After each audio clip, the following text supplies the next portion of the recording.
प्रिय विद्यार्थियों, आज हम बीए पार्ट फर्स्ट ईयर का सेकंड पेपर भारत में समाज के अंतर्गत नया अध्याय शुरू करेंगे। परिवार, फैमिली। परिवार मानव समाज के संगठन की प्राथमिक इकाई है। अगर कोई भारतीय सामाजिक संगठन, संरचना, व्यवस्था, कार्य आदि को समझना चाहता है तो परिवार को समाज शास्त्रीय दृष्टिकोण से समझना आवश्यक है। भारत के आखेटक समाज, चरागाही समाज, गिरिजन समाज, आदिम समाज, ग्रामीण समाज की सामाजिक संरचना की मूलभूत इकाई एकाकी परिवार होती है। इसी से मिलकर अन्य अनेक छोटी बड़ी उप संरचनाओं जैसे संयुक्त परिवार, वंश समूह, गोत्र समूह, भातृदल, द्विदल, उपजातियां, जनजाति समाज, ग्रामीण समाज आदि का निर्माण होता है। स्पष्ट है कि परिवार ही जाति व्यवस्था और ग्राम व्यवस्था की मौलिक इकाई है। परिवार का अर्थ एवं परिभाषा। अंग्रेजी के शब्द फैमिली का हिंदी रूपांतर परिवार है। यह शब्द मिडिल इंग्लिश के शब्द फैमिली से बना है, जिसका उद्गम लैटिन शब्द फैमिलिया से हुआ है। परिवार के कई अर्थ लगाए जाते हैं। परिवार से अर्थ माता पिता और उनकी संतानें जो एक स्थान पर अथवा अलग रहते हों से है।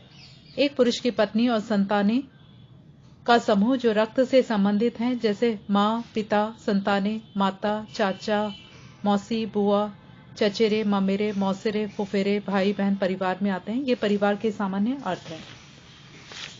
अब हम विभिन्न विद्वानों द्वारा दी गई परिभाषाओं को देखते हैं। मैकाइवर और पेज के अनुसार परिवार पर्याप्त निश्चित यौन संबंध द्वारा परिभाषित एक ऐसा समूह है जो बच्चों के जनन एवं लालन पालन की व्यवस्था करता है। किंग्सले डेविस के अनुसार परिवार ऐसे व्यक्तियों का समूह है जो एक दूसरे के प्रति सगोत्रता के संबंध रखते हैं तथा इस प्रकार एक दूसरे के रक्त संबंधी होते हैं। श्यामाचरण दुबे के अनुसार परिवार में स्त्री और पुरुष दोनों की सदस्यता प्राप्त होती है। उनमें से कम दो विपरीत यौन व्यक्तियों के यौन संबंधों की सामाजिक स्वीकृति रहती है और उनके संसर्ग से उत्पन्न संतान मिलकर परिवार का निर्माण करते हैं।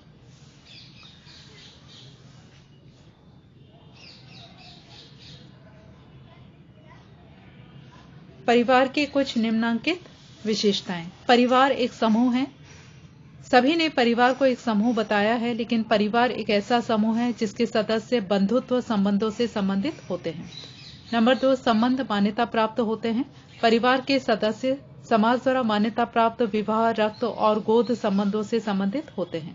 विवाह, रक्त और गोद संबंध होना सब कुछ नहीं है। उनका समाज के प्रतिमानों जैसे जनरीति, प्रथा, संस्था, कानून, धर्म आदि के द्वारा मान्य होना आवश्यक है। नंबर 3, विवाह संबंध। परिवार में पति पत्नी के संबंध विवाह द्वारा स्थापित होते हैं।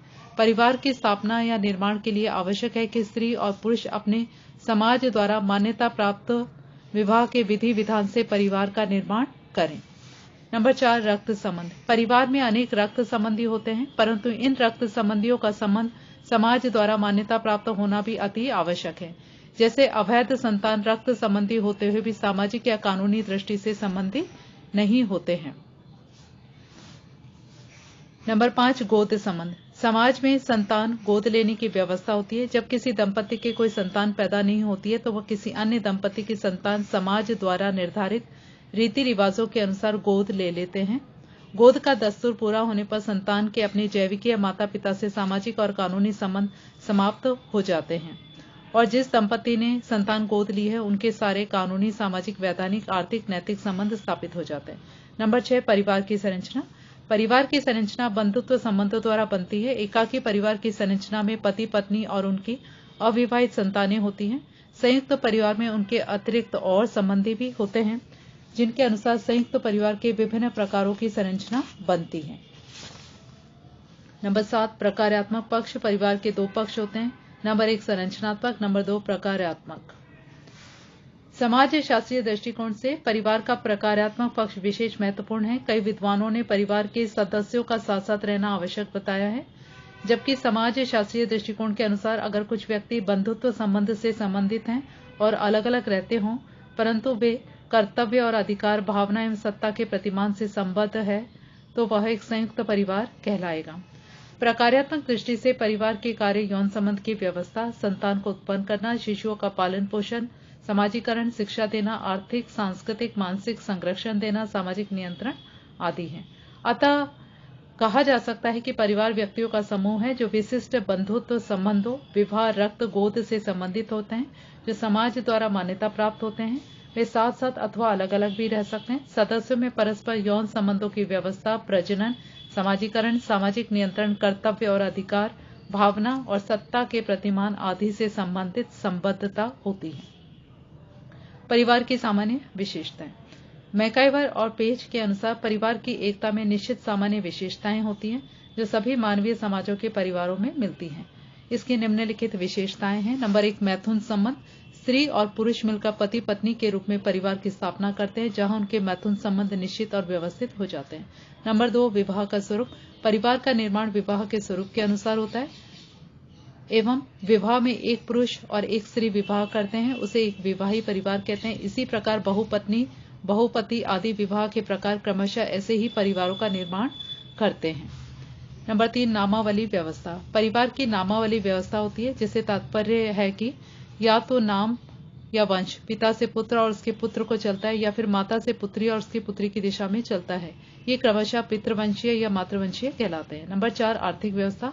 संसार के सभी परिवारों में सदस्यों के भरण पोषण के लिए कोई न कोई जीविकोपार्जन की व्यवस्था होती है जिससे बच्चों का पालन पोषण भी किया जाता है। नंबर 5, सामान्य आवास। परिवार के सभी सदस्य एक घर में निवास करते हैं। परिवार के संगठन की विशिष्ट विशेषताएं। मैकाइवर और पेज ने परिवार संगठन की 8 विशिष्ट विशेषताओं का उल्लेख किया। नंबर 1, सार्वभौमिकता। संसार में सभी मानव किसी न किसी परिवार के सदस्य हैं। परिवार संगठन सभी समाजों में सभी कालों में समाज के विकास की सभी अवस्थाओं में रहा है। नंबर 2, भावात्मक आधार। परिवार के सदस्यों में परस्पर प्रेम, सहयोग, साहचर्य, संतानोत्पत्ति, मातृसेवा आदि भावनाएं होती हैं। इसके अलावा अन्य भावात्मक आधार जैसे घर बसाना, आर्थिक सुरक्षा आदि न हो तो परिवार का संगठन बना नहीं रह सकता। ये आधार परिवार के सदस्यों को परस्पर बांधे रखते हैं। नंबर 3, निर्माणशील प्रभाव। परिवार प्रारंभिक सामाजिक पर्यावरण है जिसमें बच्चे का विकास और उसका समाजीकरण होता है। परिवार का प्रभाव व्यक्ति के व्यक्तित्व के निर्माण में शिशु काल में निर्णायक का काम करता है। परिवार व्यक्ति का मानसिक विकास समाज के प्रतिमानों के अनुसार करता है। सीमित आकार। सामाजिक संरचना के निर्माण के विभिन्न घटकों में परिवार सबसे छोटी इकाई है। सभी समाजों में या नगरीय या महानगरीय समाजों में जहां परिवार, संयुक्त परिवार तथा वंश समूह आदि से पृथक हो जाता है वहां तो इसका महत्व और अधिक हो जाता है। सदस्यों के लिए परिवार बहुत छोटा होते हुए भी विभिन्न आवश्यकताओं के लिए महत्वपूर्ण होता है। नंबर 5, सामाजिक संरचना में नाभिक स्थान। परिवार अन्य सामाजिक संगठनों में नाभिक स्थान रखता है। सरल समाजों तथा विकसित पितृसत्तात्मक समाजों में संपूर्ण सामाजिक संरचना परिवार की इकाइयों से निर्मित होता है। नंबर 6, सदस्यों का उत्तरदायित्व। परिवार अपने सदस्यों से अनेक कर्तव्य और उत्तरदायित्व पूरे करवाता है। इसकी तुलना में समाज का और कोई भी संगठन इतने उत्तरदायित्व पूरे नहीं कर पाता। यह सत्य है कि व्यक्ति देश के लिए जीवन कुर्बान कर देता है, परंतु जीवन पर्यंत व्यक्ति परिवार के उत्तरदायित्व को ही पूरा करता रहता है। नंबर 7, सामाजिक नियमन। परिवार सामाजिक निषेधों, प्रतिमानों, वैधानिक नियमों द्वारा नियंत्रित रहता है तथा ये ही इसके स्वरूप को निश्चित करते हैं। विवाह को बहुत स्पष्ट तथा सुनिश्चित रूप से परिभाषित किया गया है। विभिन्न समाजों में विवाह को भिन्न भिन्न रूप से परिभाषित किया गया है, लेकिन परिवार को अन्य संस्थाओं की तुलना में विशेष रूप से सामाजिक प्रतिमानों, नियमों, कानूनों द्वारा नियंत्रित, निर्देशित तथा संचालित किया गया है। नंबर 8, स्थायी और अस्थायी प्रकृति।